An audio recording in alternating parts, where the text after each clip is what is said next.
And with the mixture in the ceremonies, in the Christian ceremonies, for those that are blending, is there anything that we, the church, can do outside of service, just in that life and the rhythm of the day-to-day, that we could reconcile or to be neighbors that are in that sacred journey outside of the church walls? I think acknowledgement is critical.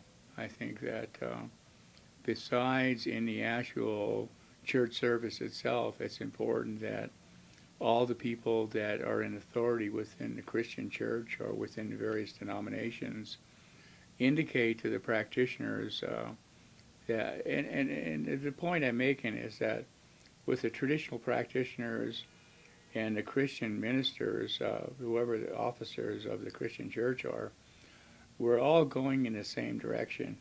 In the past, we've been on parallel paths, and we've never really gotten to the point where we've communicated with each other.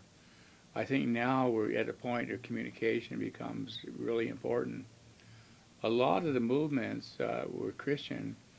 You either accepted Christianity or you didn't back in the early 1800s. So based on that, the theology of the Christianity was that if you didn't do the following, then you would end up in this place called hell or purgatory. So there was a punishment, but now you don't really hear that kind of dialogue. You hear, if we're moving in the same direction and we have the same goals and objectives, then we should work together. So I've seen Christian churches have no problem bringing in traditional people to be able to do like a mini ceremony within the church setting. And I've seen people that are Christian officers or whatever within the Christian church actually participating in the ceremonies like sweat lodges and sun dances. Some of the denomination of Christian churches even have what we call pipe carriers, which are those individuals that have the right to conduct a pipe ceremony, which is one of the most important parts of our daily well-being, is if we can pray and the smoke that's generated from the pipe ceremony goes up to the Creator. So you have a contact between us and the Creator. With the Christian churches, they have their equivalency. But I think there needs to be a better understanding between the Christian officers and those ministers that are within the Christian church and the traditionalists. There actually needs to be a forum where we can sit down, probably similar to what we're doing now, and have a basic understanding of where each groups are coming from, so that we can begin to address the issue of partnerships in the future. So in that partnership, where do we begin? Either do we address the historical trauma, and how do we reconcile and begin to be part of that healing? Yeah, I'm not sure if reconciliation is possible, because the damage wasn't done to us. And those of us that are around were survivors. And basically, at a point in time, there was a deliberate program to eradicate all Native people, either by military action or by relocation on reservation, which happened to be the poorest part of the land within a state, or poor nutrition, or even putting us in public schools or boarding schools. It was something that was detrimental to us. It was almost like those agents of Christianity were punishing us. They were the hand of the Christian God that was punishing us for the belief system that we had. There's some fundamental problems that this dialogue we have between traditional religion and Christianity needs to have a theological moment where we sit down as a group of traditionalists and Western pastors and ministers and priests, and that has to do with baptism, believe it or not. That's a fundamental issue. Before we can talk about reconciliation, before we can talk about anything associated with a merging of traditional stewardship and harmony with Christianity, the issue of baptism has to be dealt with.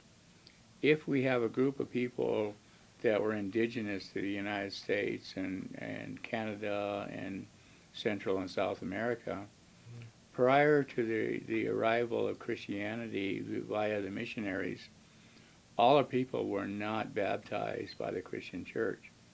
So as they did their 100 or 200 years of evangelizing Indian people or making us into Christians, it became apparent to us as survivors that a group of us were baptized into the Christian church, either by choice or by force.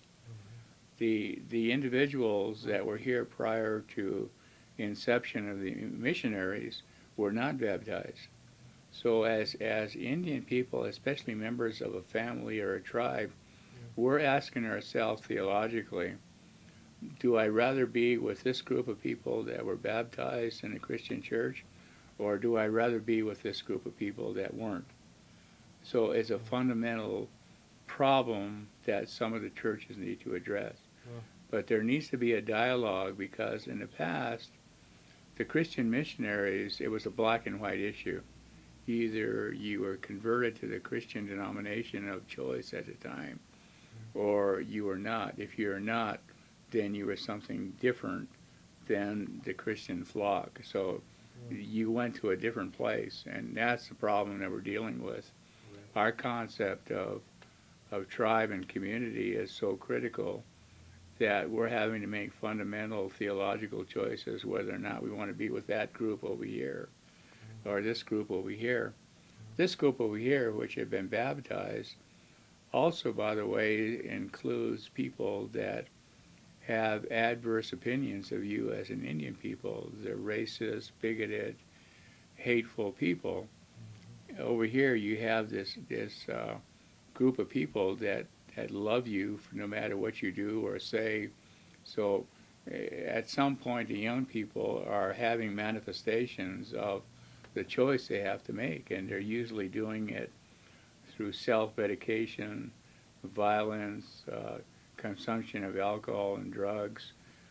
There's also some terminal actions that they're going through, and that may be suicide or suicide ideation. If we're lucky enough to catch the young people prior to completing suicide, then we can work with them on some of the issues that they're dealing with. Those are kind of some of the theological, I mean, it's much more complicated than that, but that's a central issue where we need to have kind of a dialogue, and I think we're going to try to facilitate that with other theological movements like the Buddhists. I mean, we basically need to, as a group of Indian people coming from a tribal context, need to understand what they think about the universe, about harmony or disharmony around us. Is disharmony, for example, a manifestation?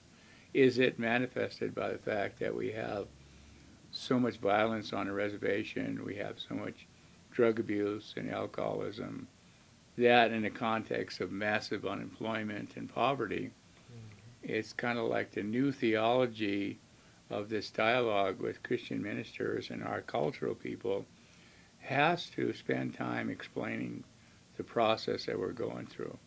So as survivors, are we survivors merely to undergo a continuing degree of oppression or suffering? To what point? What is the reason for that? Or as survivors, are we going to take leadership for our people, Indians in general, but for our tribe and family, in moving that into a better place along with a blend of Christianity or whatever? So we're trying to be respectful of Christianity in an environment where Christianity has never been respectful to us. So until that happens, there can never be any reconciliation, because the damage was done to our parents and grandparents, not us, because now we have the tools to be able to survive.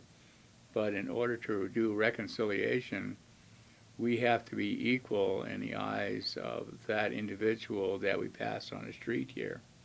And as it is right now in Billings, Montana, when you have an Indian person coming into town, you have to assume everybody walking by the street doesn't like you because you're brown and because you're Indian.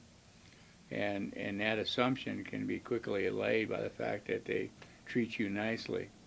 But there's always this trepidation of walking down the street and having this person really go negative on you. So until they prove it, the context that we have is a very kind of cynical context that Christian churches have to stand up and address racism and bigotry and all the things that are happening in not only Billings, Montana, but Montana. We have a lot of people moving in from energy companies into Montana that have a different way of looking at minority issues or issues with Indian people. So they treat us the way they treated their people back home. But we're in a different state, different environment, and they need to be good neighbors. And the golden rule applies. And also the part of the golden rule is you treat everybody the way you want to be treated. If that happened, we'd have a better place in Montana and Billings. That is so true.